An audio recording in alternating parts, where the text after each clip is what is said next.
Hello again, everyone. This is Dave, your Jiu-Jitsu uncle, and I welcome you to another episode of JitsChat. In this episode, I want to share with you 4 primers for all of you that are over 40 who's thinking about starting your Jiu-Jitsu journey in 2025. Now, you might be wondering, is the 2025 element actually necessary? Isn't it all the same? So the main reason why I added the time factor of 2025 is, at least here in Singapore, the scene has changed dramatically from the time when I first started around late 2013 to now. Back then, it was very much a lot more traditional, meaning most schools are still very gi-centric. Even those who are not committed to be a no-gi gym still follow the classic way of teaching. The class structures are still the same. And more importantly, back then, the sport was still relatively new.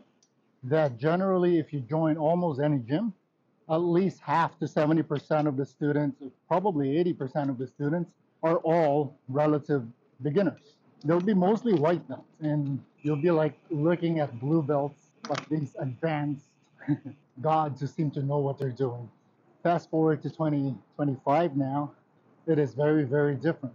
A lot of people who started 10 years ago are probably brown, black belts. By now, you're probably coaching and running their own gyms.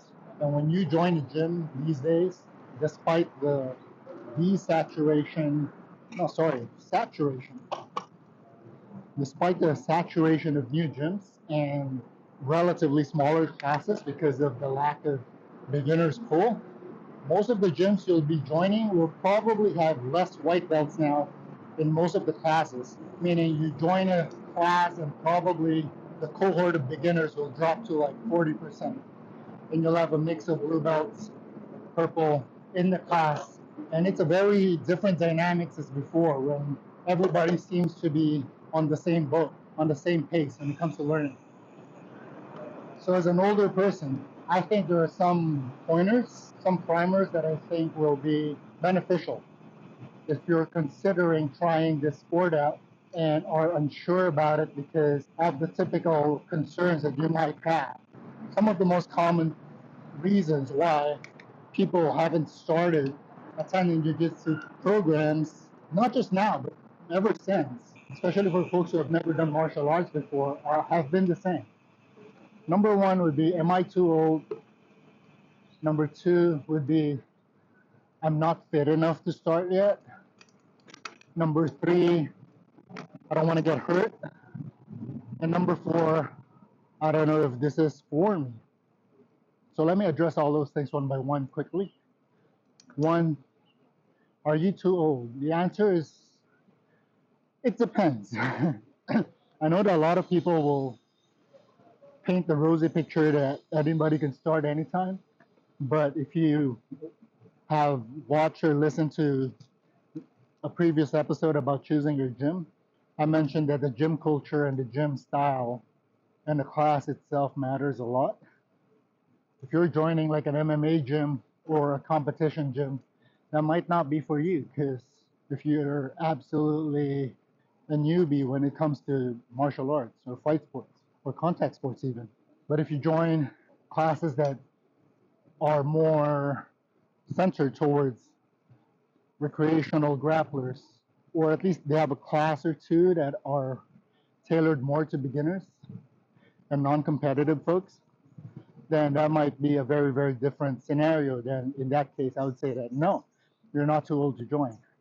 It all really depends on the program and how the classes are taught and managed by the coach. So having said that, are you too old? No. While it is rare to see competitors doing jiu-jitsu over a certain age, it is not uncommon to see people joining this sport at 50 or even 60. The only difference is really what your goals are, which we'll cover towards the end of these 4 points.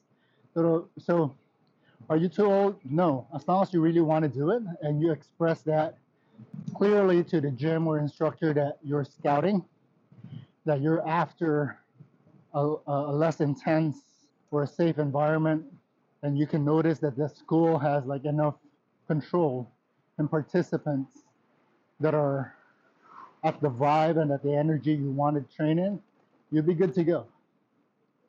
Also, having said that, don't think that just because the school has a lot of white-haired folks, it's a safe place to train. Because trust me, there are a lot of older grapplers, whether they're new or old. They tend to be very aggressive because their energy level is relatively shorter. So the bursts of energy that they expend tend to be higher in smaller bursts. And you can never discount things like old adult strength, right? Like when the bones and muscles are more seasoned than younger people. But again, I digress. Are you too old to join? Short answer is no, just with those caveats. Number two, you're not in shape enough to join. I think that applies to all sports. I think it's valid mindset, but it's an invalid reason because we all get into fitness activities to get fit. We don't get into the hobby after we get fit. We're not competitors who are trying to up our game to the next level. We're starting something. It's like saying that I'm not going to school until I know what it's, until I'm an expert or at least I'm a proficient in that subject. That's kind of silly, right? This is not a job interview. So go do it. Take your time. You'll get better at it, whether it's flexibility, balance, cardio, general fitness. Just go at it. If you're unsure, at least go to your GP, go to your doctor, and just get yourself cleared out in things like cardiovascular health, for example, because a lot of gyms do not have the basic understanding or knowledge that older people who have chronic issues like heart conditions have to train a certain way. And it's important for you to know your limits so that you don't get peer pressured into pushing harder than you are ready for. So number three is the concern of getting hurt. Yes, this is a contact sport. Yes, this is a martial art. And yes, this is a high variation, low control activity. Meaning, unlike most other traditional martial arts, especially those that you can train solo, you don't have a lot of control of what happens on how your partner moves. And that does add to some risks when it comes to potential for injury. However, having said that, the odds for injury is really, the risk of it really depends on a lot of variables.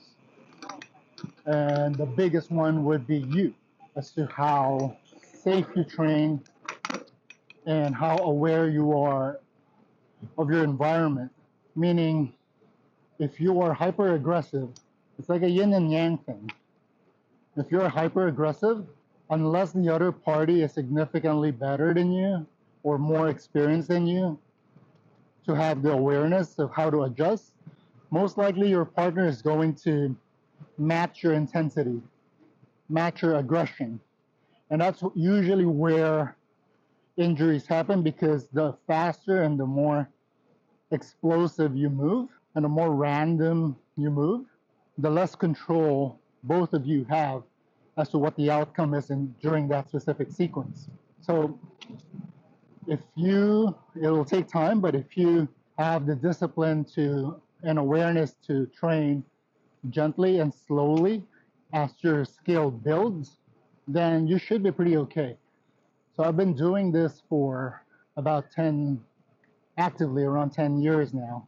And I have to say that my injuries, the relatively more serious ones, by definition, are the ones that I really need to take a few weeks off or have to go to the doctor type of thing, has probably only been 2-3 injuries.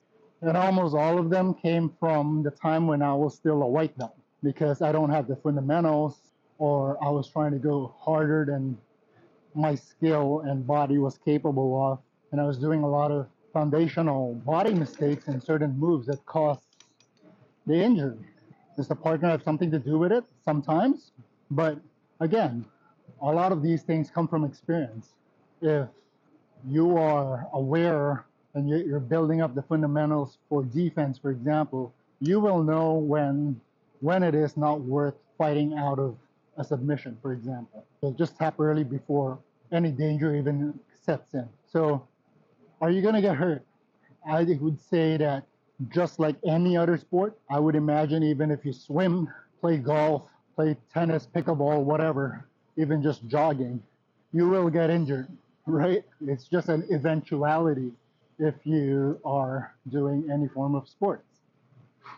Heck, you can get injured just being at home. So I wouldn't use that as a big reason to not start. You just have to be a little bit more active in terms of understanding the risks and control necessary to play it safe. To the last point, you don't know whether you're going to stick with this long enough to commit. Well, nobody really knows. Life happens. So just get it started. If it's itchy right now and that you want to give it a shot, give it a shot. Most schools will give you a pretty favorable trial period anyway, or at worst, you'll be subscribing to like a membership pack or just pay by the month or something like that. Just don't commit to something like 6 months or 1 year if you're not sure. But give it a shot and give yourself at least, like, I would say 3 months of at least twice a week training before you make a decision whether or not it's for you. Because I can guarantee you that your first 5 to 10, probably even 15 sessions will not tell you anything other than the fact that you don't know anything. So don't let that dissuade you. Just like learning anything, your first few sessions will be frustrating, humbling, and sometimes it might even be boring, depending on what tickles your fancy. So give it some time, give it some patience. I can guarantee you that you will find something that you can adjust to enjoy the sport long term. So my primers in terms of how to get started at 40 safely would be relatively easy, related to addressing those 4 points that I just, common objections that I just covered. Is that one, let's get started. That's the most important part. Find a gym convenient to you. Listen to my previous episode about choosing a gym, and just get started. Get into a trial program and just get started. That's the most important part. Two, have a student mentality. You're not going there to prove anything. I don't care what you have accomplished previously, whether you were a wrestler, you're a boxer, whatever it might be. If you're joining something new, be humble and just walk in as if you don't know anything, and you probably don't anyway if you're watching this video. Just get in and just absorb. Put yourself in an uncomfortable state where you're there to fill up an empty bucket of knowledge that you once never had, and just enjoy the ride. The next will be communicate. Communicate with the gym, the potential coach and instructor. In every round that you're training, tell your partners where you're at. Be humble about it. There's no, again, going back to the previous point, you're not there to prove anything. You did not pay to join the gym to prove how tough you are. You're there because you want to learn. So be humble about it and be safe by just telling your partner that, hey, you're new. Anything that you feel that you're not comfortable with, such as, you have a wonky knee, for example. Just tell the other person that you have bad knees. And even if you don't know what moves or what techniques you're going to be working on that may affect that knee, at least your partner knows not to touch that knee in certain ways. And this is honestly mostly an instructor's responsibility, but I always don't want to put all the onus of my safety and my training on somebody else. So generally, if you're new and if you're training, pick a partner that is more advanced than you are. In a gi gym, that'll be relatively easy. You just pick somebody who isn't a white belt. Or if they're mostly white belt, pick someone who has a bit more stripes in their belt, because they will be able to keep you safer than a fellow beginner. So be mindful of that. That will save your rear the first couple of months that you're training. Next would be, don't waste so much money on gear. It is a rabbit hole. It's part of the sport. It's part of the hobby that people will start accumulating gis and rash guards and shorts and things like that when they're still new. And if you can afford it, why not? But that is assuming that you're gonna stick with it long enough. And to be honest, no gi stuff is fine because you can still use it every day in other sports. But with gis, it's pretty limited, and if you buy it brand new, or you buy an expensive one, it costs a couple of $100. You're not going to be able to sell that easily. Neither are you going to be able to sell that at the value that you got it. So just a heads up. And then the last point, I think, is a good mantra that the Gracie brothers, Henner and Hiron, were pushing back a decade ago is keep it playful, right? So again, at this age, I don't think you are starting a new martial art to be a world champion. If that is your goal, all more power to you. But this is probably more for the median first timer. If your goal is just to start to train something, keep it playful, keep it fun. By that I mean following the mantras that I mentioned earlier. Always be a wide-eyed white belt. And you should keep that mantra as long as you can if possible, because the sport gets very, very complicated as you get better, because there is no fixed movement playbook. And the more you are not focused on beating somebody up, collecting taps, the more longevity you can give to this sport. And it keeps you in that path. And hopefully that path will keep your physical and mental state in tip-top shape while building a very practical and useful martial arts skill. So that's all I have for you for this episode. I hope it was worthwhile for you to absorb. And until next time, Jiu Jitsu Uncle out. See ya.